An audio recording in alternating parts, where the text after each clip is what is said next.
Olá pessoal, eu sou a Vera Pereira e esse canal se chama No Olho do Crime. E a partir de hoje você vai conhecer comigo as histórias mais marcantes e terríveis do mundo do crime real. Mas olha, aqui não é um telejornal, não é um documentário frio. Aqui a conversa é direta, olho no olho, do jeito que eu contaria para um amigo. Eu quero que você se sinta à vontade, como se a gente estivesse batendo um papo. Só que são sobre histórias que, infelizmente, são reais, pesadas e não podem ser esquecidas. E nada melhor para começar que falarmos sobre o mês que acabou de terminar, agosto. Agosto de 2025 não foi só mais um mês no calendário. Para nós, agosto carrega uma cor, uma luta, um grito, e é o que chamamos de agosto lilás. Um mês dedicado à conscientização contra a violência doméstica, um mês para lembrar que milhares de mulheres no Brasil vivem todos os dias com medo dentro de casa. Só que neste agosto, o lilás não foi só um símbolo, foi também luta e revolta. Mulheres perderam a vida de forma brutal diante dos filhos, nas ruas, em suas próprias casas, na companhia dos pais e em plena luz do dia. Foram histórias que marcaram o país. Laina, morta amarretada na frente das filhas. Ana Paula, fonoaudióloga, esfaqueada 18 vezes pelo ex. Camila, assassinada em plena rua em Brasília. Pamela, morta mesmo depois de pedir medida protetiva. Sheila e seu pai Rogério, executado juntos no Dia dos Pais. 3 mulheres brutalmente assassinadas em Ilhéus. Esther, espancada até a morte no Rio de Janeiro.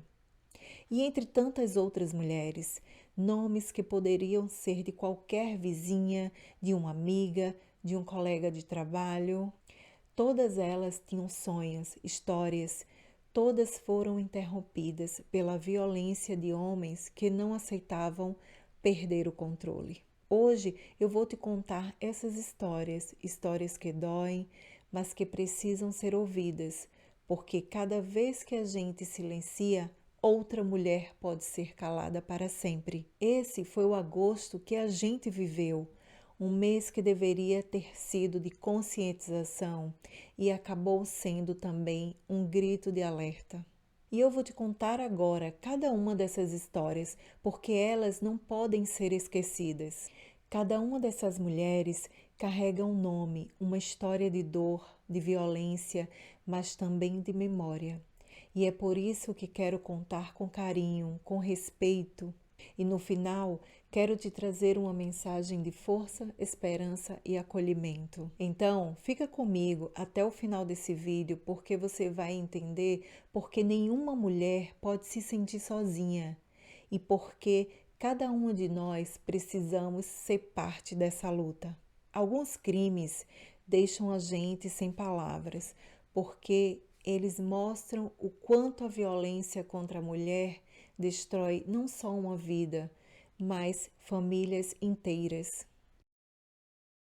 Eu quero te contar agora a história de Sheila Lopes da Silva, de 41 anos, e do seu pai Rogério Santos da Silva, de 61 anos. Os dois foram mortos no Dia dos Pais, 10 de agosto de 2025, em Porto Alegre, no Rio Grande do Sul. E o autor do crime foi o ex-companheiro de Sheila, Paulo Fernando Rodrigues. Era para ser um dia de reunião em família, de afeto, de almoço de domingo, mas se transformou em uma tragédia. Sheila já tinha enfrentado conflitos sérios com o ex, que não aceitava o fim do relacionamento. E nesse dia, o ex-companheiro dela, armado, invadiu o local e disparou contra Sheila e contra o seu pai Rogério, que no momento tentou defender a filha, mas também foi baleado. E infelizmente os dois vieram a falecer. A terceira vítima nesse caso, conforme apurados nas reportagens, foi de Jonathan Patrick da Silva Oliveira, de 20 anos, um vizinho que tentou intervir nesse ataque.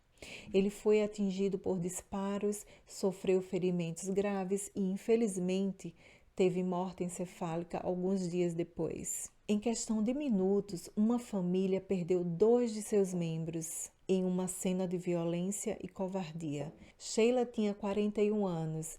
Era uma mulher que, como tantas, buscava reconstruir a vida depois de um relacionamento difícil. Ela tinha filhas, tinha planos e contava com o apoio do pai. Rogério, de 61 anos, era descrito como um homem de família, trabalhador e sempre presente na vida da filha. E no último ato da vida dele, tentou protegê-la.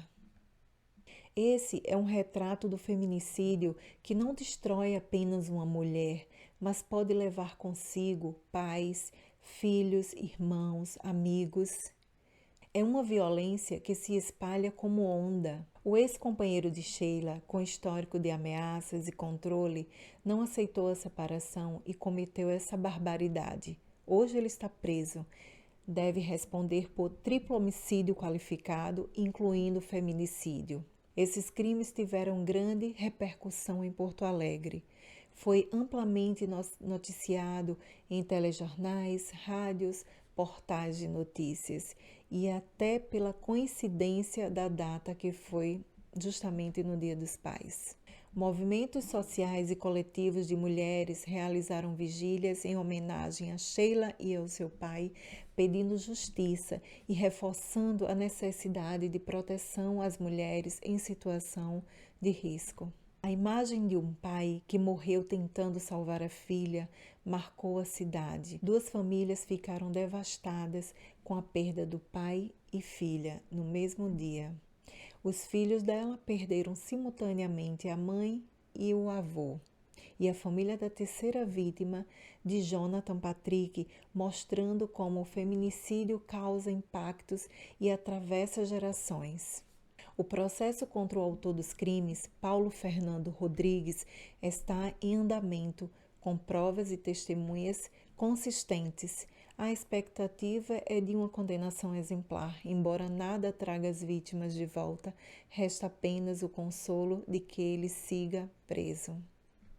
A história de Sheila, Rodrigo e de Jonathan expõe como o feminicídio vai além das estatísticas. Sheila perdeu a vida por tentar recomeçar. Rogério morreu tentando protegê-la. E de Jonathan morreu por tentar ajudar. O caso reforça a urgência de denunciar a violência e buscar apoio, lembrando que nenhuma mulher está sozinha. Que a memória deles inspire força e a luta por uma vida sem medo e sem violência para todas as mulheres. Tem casos que a gente lê e custa acreditar que realmente aconteceram. A vítima se chamava Laina Santana Costa Guedes. Tinha 37 anos. Era uma mulher cheia de vida, conhecida pela vizinhança como simpática, dedicada à família, mãe de 2 meninas pequenas que presenciaram o que deveria ser impossível de ver. Essa história não é só sobre uma violência que tirou a vida dela, é também sobre como esses crimes deixam cicatrizes em quem sobrevive. Em uma noite aparentemente tranquila no condomínio, o clima mudou repentinamente por volta das 20 horas. Vizinhos ouviram gritos vindos do apartamento de Laina e logo presenciaram uma cena brutal. Seu marido, Ramon de Jesus Guedes, de 42 anos, a atacou com uma marreta na varanda do apartamento, onde eles viviam. E o pior, esse crime aconteceu na frente das 2 filhas do casal, que ficaram, é lógico, em estado de choque. A violência foi tão intensa que os vizinhos registraram em vídeos usados depois nas investigações. Ramon atacou a esposa com vários golpes, sem dar chance de defesa, enquanto o desespero das crianças ecoava no prédio. Minutos depois, a polícia encontrou a mulher de 37 anos, já sem vida, e as 2 filhas em estado de trauma profundo. Ramon tentou fugir.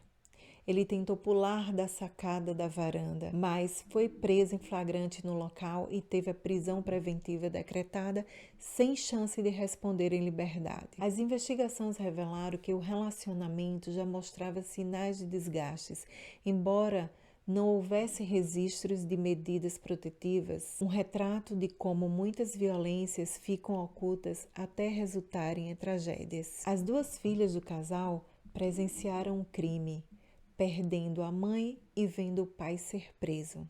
Agora são sobre os cuidados dos familiares. Elas precisarão de acompanhamento psicológico para lidar com esse trauma. O caso evidencia que o feminicídio não atinge apenas a vítima, mas desestrutura famílias e impacta gerações. Ramon segue preso preventivamente à espera de julgamento, com provas consistentes entre ele, como testemunhas, vídeos, laudos periciais. Enquanto isso, a família de Laina busca justiça e apoio para as filhas, principais vítimas indiretas dessa tragédia. A morte de Laina não pode ser reduzida a uma estatística. Ela era mãe, filha, mulher, com sonhos, com planos.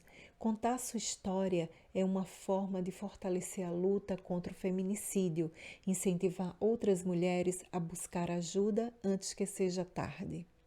O caso também reforça a importância de oferecer apoio a quem possa estar em risco, lembrando que nenhuma mulher deve enfrentar isso sozinha.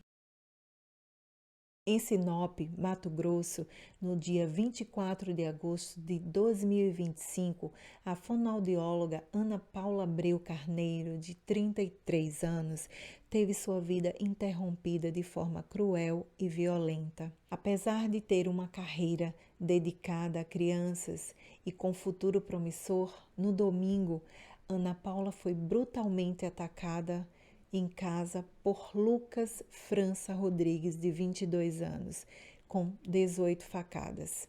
Confirmadas pela perícia, após o crime, ele ainda fotografou o corpo e enviou as imagens para os familiares em um ato frio e chocante até para os investigadores. Ana Paula era uma fonoaudióloga dedicada, respeitada, lembrada pela paciência e o carinho com as crianças. Amigos a descreveram como alegre, estudiosa e batalhadora. Com muitos planos para o futuro, sua morte abalou profundamente a comunidade de Sinop. Lucas foi preso logo após o crime, com provas contundentes contra ele, incluindo laudos, testemunhas e as fotos que o próprio enviou para a família de Ana Paula. Agora ele responde por feminicídio qualificado. Sua prisão trouxe algum alívio, mas não diminui a dor da família. O caso teve grande repercussão em Sinop, no Mato Grosso, com ampla cobertura da imprensa, nota oficial da prefeitura. Nas redes sociais se falavam muito sobre o caso. Amigos e colegas homenagearam Ana Paula, lembrando sua doçura e profissionalismo.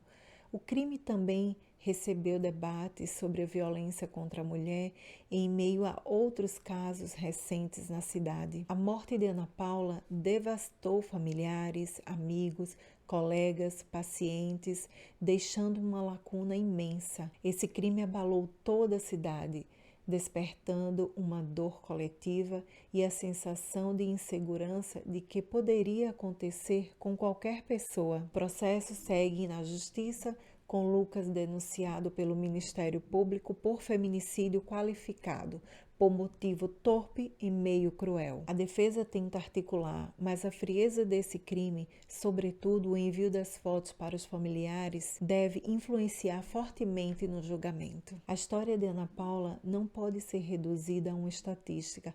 Ela era uma profissional dedicada, filha e amiga querida.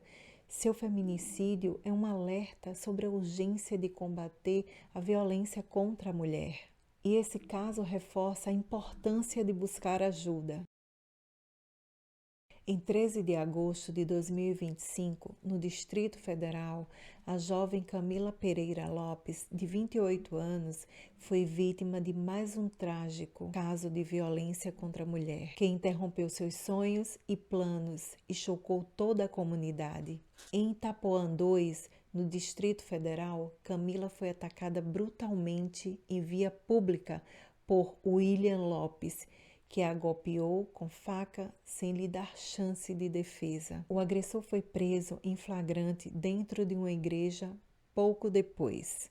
E esse crime, cometido em plena rua, chocou a comunidade pela frieza e covardia. Camila, de 28 anos, foi lembrada como uma jovem alegre e independente, com planos e afetos que iam muito além do trágico fim. Sua história reforça que cada feminicídio não é apenas uma manchete, mas a interrupção brutal de uma vida inteira. As investigações apontam que o relacionamento com Camila era conflituoso, marcado por ciúmes e possessividade. O agressor deve responder por feminicídio qualificado.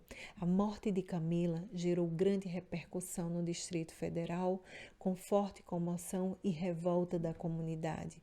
O caso ganhou destaque na imprensa e reacendeu o debate sobre a violência contra a mulher, que pode ocorrer tanto em casa quanto em espaço público. A família de Camila enfrenta uma dor devastadora pela forma cruel como ela foi morta em via pública. O crime deixou marcas profundas e inesquecíveis em todos que a amavam. William permanece preso com provas consistentes contra ele, como testemunhos, laudo pericial e o flagrante. O julgamento deve ocorrer em breve, mas mesmo com uma condenação, nada poderá trazer Camila de volta. A morte de Camila aos 28 anos reforça a dura realidade do feminicídio no Brasil.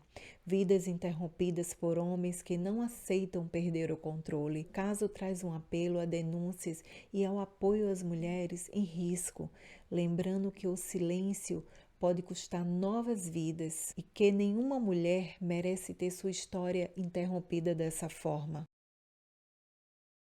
No dia 23 de agosto de 2025, em Brasilândia, Distrito Federal, Pamela Maria Rocha, de 21 anos, teve sua vida interrompida de forma cruel. Jovem, cheia de sonhos, ela se tornou mais uma vítima do feminicídio. Na noite de sábado, em Brasilândia, Pamela foi encontrada morta com uma facada no peito. O principal suspeito, o seu ex-companheiro, Flávio do Nascimento Santos, de 42 anos, preso em flagrante horas depois pela polícia militar. A prisão trouxe algum alívio, mas não apaga a brutalidade do crime. Pamela, de 21 anos, era descrita como uma jovem doce, sonhadora, alegre, mas vivia um relacionamento marcado por idas e vindas com o ex-companheiro. Sua história reflete o ciclo comum dos relacionamentos abusivos, em que o agressor promete mudar, mas volta a repetir a violência. Em 2024, Pamela solicitou uma medida protetiva contra o Flávio por agressões e ameaças, mas em março de 2025 pediu a revogação após uma reconciliação. O caso evidencia como muitas mulheres, por medo ou dependência emocional, acabam retornando ao agressor, aumentando o risco de feminicídio. Após o crime, Flávio tentou se esconder, mas foi localizado e preso poucas horas depois em Brasilândia. O flagrante rápido trouxe algum alívio, mas chegou tarde demais para salvar a vida de Pamela. O caso teve grande repercussão no Distrito Federal, especialmente por ocorrer durante o Agosto Lilás, mês de combate à violência contra as mulheres. Essa tragédia reforçou o alerta de que leis e medidas protetivas só são eficazes quando definitivamente fiscalizadas e acompanhadas de apoio real às vítimas. A família de Pamela ficou arrasada com a perda cruel de uma jovem de 21 anos de idade, ainda mais dolorosa por saber que ela havia tentado se proteger antes. Agora, resta a busca por justiça e o desejo de que sua história sirva de alerta para outras mulheres. Flávio permanece preso e aguarda julgamento por feminicídio, já formalmente denunciado. As provas contra ele são laudos, testemunhas e histórico de violência. Pamela, de 21 anos, chegou a pedir ajuda, mas voltou para o agressor acreditando em mudanças que nunca vieram, decisões que lhe custou a vida. Sua história reforça que agressores não mudam sozinhos e que ciclo de violências não se quebram com promessas. É essencial buscar apoio, denunciar e lembrar que nenhuma mulher está sozinha, que sua memória se torne um alerta para proteger outras mulheres. Em Ilhéus, Bahia, foi palco de um crime brutal. 3 mulheres foram assassinadas e encontradas em uma área de mata. O caso chocou o Estado, sobretudo após a prisão e a confissão do autor, um jovem de 23 anos. No dia 16 de agosto de 2025, moradores da Praia dos Milionários, em Ilhéus, encontraram os corpos de 3 mulheres. Maria Helena do Nascimento Bastos, 41 anos, Mariana Bastos da Silva, 20 anos e Alexandra Oliveira Suzarte, de 45 anos. A cena de horror com as vítimas deixadas juntas em uma área isolada revelou um crime planejado e cruel que espalhou medo e revolta na cidade. Maria Helena era professora, reconhecida pelo carinho com os alunos. Mariana, de apenas 20 anos, estava começando a vida adulta, cheia de sonhos e projetos. Alexandra era uma mulher batalhadora, amiga dedicada, parte importante da comunidade. Cada uma delas tinha uma história, uma vida, uma família esperando em casa.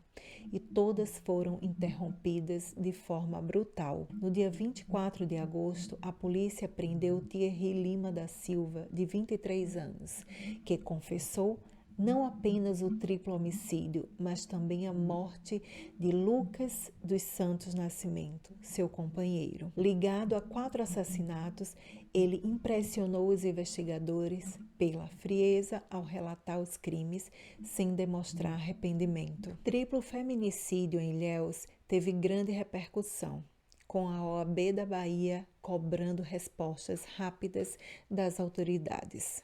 Nas redes sociais, moradores expressaram o medo, a indignação, a solidariedade às famílias. A cidade viveu um luto coletivo diante da violência brutal que tirou a vida de 3 mulheres. As famílias das vítimas ficaram devastadas e a comunidade inteira sentiu a perda. Professores e alunos lamentaram a morte de Maria Helena. Jovens se revoltaram com a violência contra Mariana e amigos lembraram da alegria de Alexandra. O impacto dos crimes ultrapassou a cena do homicídio, permanecendo no luto das famílias e no medo coletivo. Thierry Lima, até então o autor dos crimes, segue preso preventivamente e deve ser denunciado pelo Ministério Público por 3 feminicídios e 1 homicídio, podendo enfrentar penas que o manteriam preso por toda a vida. As investigações ainda apuram as motivações, mas sua confissão e as provas reunidas fortalecem o processo. Porém, as investigações continuam. Há contradições no depoimento e a polícia busca saber se houve participação de terceiros. O triplo homicídio em Ilhéus não pode ser reduzido à estatística. Maria Helena, Mariana e Alexandra tinham vidas, tinham histórias, e sua memória deve servir como alerta e força para combater a violência contra as mulheres. O caso reforça a importância de denunciar e do apoio às vítimas, lembrando que nenhuma mulher está sozinha. O Rio de Janeiro foi abalado pelo assassinato de Esther Barbosa dos Santos, uma jovem de 22 anos. O crime ocorreu após um baile funk e pela brutalidade dos detalhes gerou revolta e tristeza na população. Na madrugada de 17 de agosto de 2025, após um baile funk em Senador Camará, Rio de Janeiro, Esther, de 22 anos, foi brutalmente espancada, supostamente por traficantes de facções. Após recusar sair com o chefe local, conhecido como Coronel, seu corpo foi deixado em frente à casa onde ela vivia com seus familiares e o laudo apontou morte por politraumatismo e hemorragia interna decorrente da violência. Esther, de 22 anos, foi lembrada como uma jovem alegre, ligada à música e à vida social, como tantas de sua idade. Amigos e familiares destacam sua alegria e sonhos, reforçando que não deve ser lembrada apenas pela forma cruel como morreu, mas pela vida que tinha pela frente. A delegada de homicídio do Rio de Janeiro assumiu o caso, com testemunhas apontando que Esther foi espancada por traficantes após recusar o assédio de um chefe local. O crime expõe realidade cruel de mulheres tratadas como prioridades em áreas dominadas por facções. As investigações continuam, mas enfrentam dificuldades devido ao controle do tráfico na região. A morte de Esther ganhou repercussão nacional, sendo destaque em grandes veículos de imprensa, nas redes sociais, onde todos pedem por justiça. Uma jovem assassinada apenas por dizer não. O caso se tornou um lembrete cruel da banalização da violência de gênero em muitos lugares. A família de Esther ficou devastada com a perda brutal da jovem de 22 anos. O corpo foi deixado em frente à casa, aumentando ainda mais a dor dos pais e irmãos, que sentiram a vida dela ser tratada como se não tivesse valor. É uma ferida que jamais se apaga. As investigações sobre o assassinato de Esther continuam, mas até o momento não houve prisão formal. O caso aumentou o alerta sobre violências em bailes e periferias controladas por milícias. O medo nas comunidades dificulta os depoimentos, enquanto a imprensa e as organizações de defesa das mulheres seguem cobrando respostas e justiça. O corpo de Esther foi usado como recado e poder, evidenciando que o feminicídio não ocorre apenas dentro de casa, mas também como instrumento de violência urbana e opressão contra as mulheres em áreas dominadas pelo crime. Esther Barbosa dos Santos, de 22 anos, teve sua vida interrompida de forma cruel apenas por dizer não. Sua memória deve permanecer como alerta de que a vida de uma mulher não é propriedade de ninguém. O caso reforça a importância da denúncia e do comprometimento coletivo de não deixar que histórias como a dela sejam esquecidas. 11 vidas, 11 violências brutais, 11 histórias que revelam o quanto o machismo e a falta de proteção institucional ainda ceifa sonhos, mas também 11 histórias que demandam visibilidade, empatia e ação. Agosto Lilás, mês da consciência e combate à violência contra a mulher, ganha sentimento urgente. É momento de lembrar, agir e mudar, denunciar, apoiar, educar, até que nenhuma mulher precise temer quem está ao seu lado. Agosto Lilás foi escolhido por causa da Lei Maria da Penha, sancionada em agosto de 2025. A campanha foi relançada pelo governo federal com foco em prevenção e fortalecimento da rede de proteção. Se você está aí, talvez em silêncio, sofrendo em segredo, saiba que não está sozinha. Sua voz importa, sua segurança importa. Se puder, busque ajuda. Se você me ouviu até aqui, eu quero te pedir uma coisa. não normalize o grito que vem da casa ao lado. Sheila Lopes da Silva nos mostra que, até mesmo em um almoço do Dia dos Pais, no lugar que deveria ser refúgio, a violência pode atravessar a porta e destruir famílias inteiras. Seu pai Rogério tombou tentando defendê-la, lembrando ao mundo que o amor paterno é capaz de enfrentar até balas, mas também que nenhuma filha deveria depender do sacrifício de um pai para sobreviver. Camila Pereira Lopes nos mostra que o perigo pode estar na própria calçada, na frente de casa, diante dos vizinhos e do olhar assustador dos filhos. Ela nos ensina, com sua ausência, que a sociedade precisa escutar antes que a primeira faca seja empunhada, porque amor não é controle e relação não é sentença de morte. Alexandra, Maria Helena e Mariana transformaram uma tarde simples na praia em um luto coletivo. 3 mulheres, 3 histórias interrompidas e um cachorro amarrado à árvore como um símbolo cruel da vida que continuou enquanto as delas foram interrompidas. Elas nos lembram que o medo não pode nos impedir de ocupar espaços públicos, que a violência que cala mulheres é um ataque a toda a cidade. Esté Barbosa dos Santos nos traz a urgência de enfrentar o poder do crime que acha que o corpo de uma mulher tem dono. Com apenas 22 anos, ela teve coragem de dizer não. E isso custou sua vida. Mas a sua voz não se perdeu. Ela ecoa como um grito contra a cultura do medo, como um chamado para que toda mulher tenha o direito de dançar, de sonhar, de voltar para casa viva. Laina Santana Costa Guedes nos sacode com a brutalidade de uma marreta, golpe após golpe, em frente às filhas que ainda chamam pela mãe. Mas nenhum golpe foi capaz de calar o amor que ela deixou gravado no coração das meninas.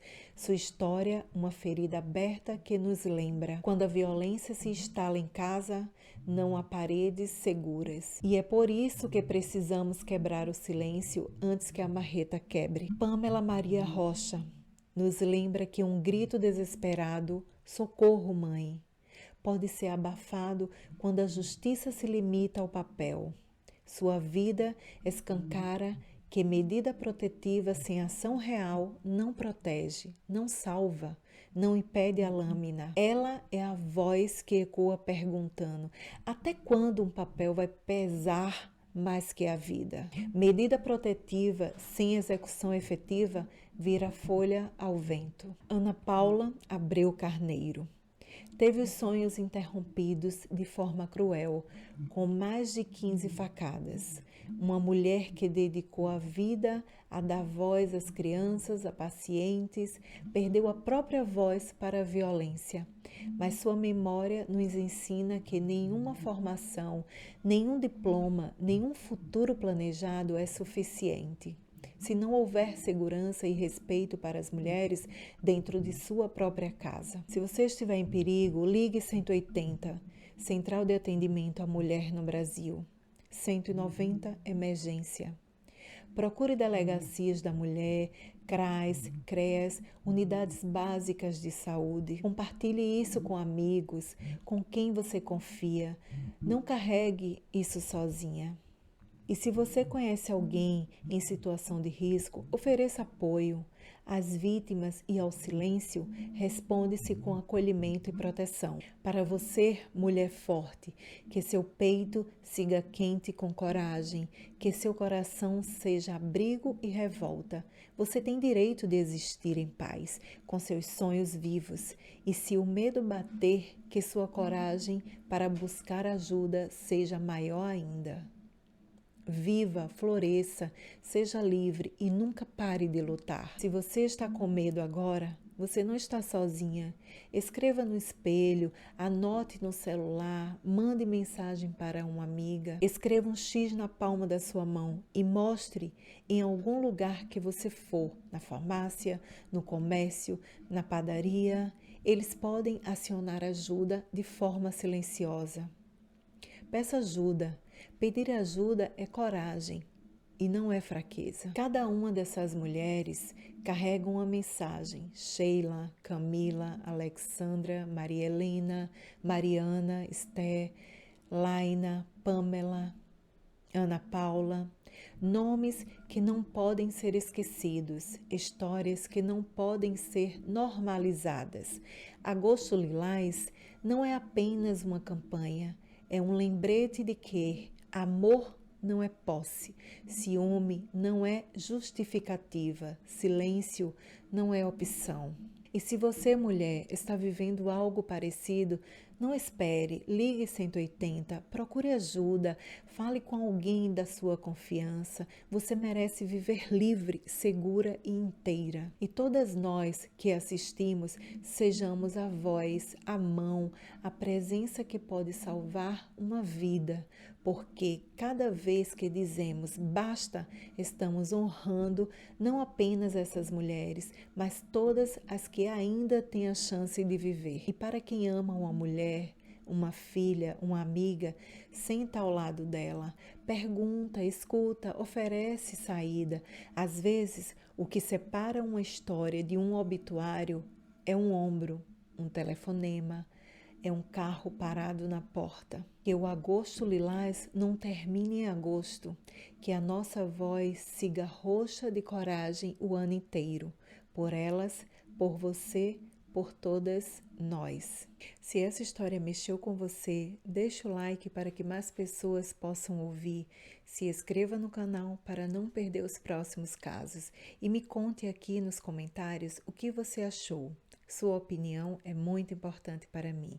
Compartilhe também com quem você sabe que se interessa por esse tipo de conteúdo. Eu sou a Vera Pereira, aqui No Olho do Crime, e a gente se encontra no próximo vídeo. Beijos!